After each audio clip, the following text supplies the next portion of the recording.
Food industry म्हटलं तर सगळ्यात महत्त्वाची येते ती फूड सेफ्टी आणि फूड सेफ्टी सांभाळण्यासाठी कित्येक स्टेप्सवर आपल्याला फूड सेफ्टीचे प्रत्येक नॉर्म सांभाळावे लागतात. पर्सनल हायजीन असू दे, फॅक्टरी हायजीन असू दे, रॉ मटेरियलचं इंटेक असू दे, त्याचं सर्टिफिकेशन असू दे, प्रत्येक छोट्या छोट्या गोष्टींमध्ये आपल्याला फूड सेफ्टीचा नॉर्म्स हे सांभाळावेच लागतात. अशा प्रकारच्या प्रत्येक नॉर्म्सबद्दल आम्ही जागरूक नेहमीच असतो. जेव्हा कामगार आमच्याकडे एंट्री करतात तेव्हापासून ते इथनं बाहेर पडेपर्यंत प्रत्येक प्रकारच्या छोट्या छोट्या फूड सेफ्टीचे प्रत्येक नॉर्म्स त्यांनी पर्सनल हायजीननुसार कसे सांभाळायचे हे त्यांना शिकवलं जातं आणि त्याच प्रकारे ते सांभाळतातही. एवढंच नव्हे, हायजीन मेंटेन करण्यासाठी आमच्या फॅक्टरीमध्ये क्लिनिंग शेड्यूल्स ही आखलेली आहेत. त्यानुसार प्रत्येक वेळी थरली क्लिनिंग केलं जातं.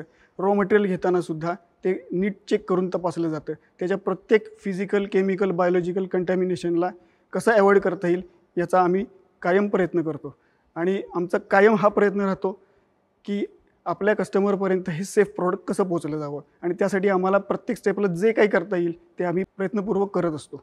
पर्सनल हायजीन सांभाळण्यासाठी गेटवर जेव्हा कामगार एंट्री करतात ते स्वतःचे बाहेरचे कपडे काढून इथले युनिफॉर्म्स घालतात. इथनं आतमध्ये एंट्री करताना हे फूट वॉश आणि हँड सॅनिटायझर घेतल्याशिवाय त्यांना एंट्री अलाऊ नाही आहे. तसेच फिजिकल कंटॅमिनेशन टाळण्यासाठी इथल्या ज्या महिला कामगार आहेत त्यांना कुठल्याही प्रकारची ज्वेलरी, दागदागिने हे घालायची परमिशन नाही आहे.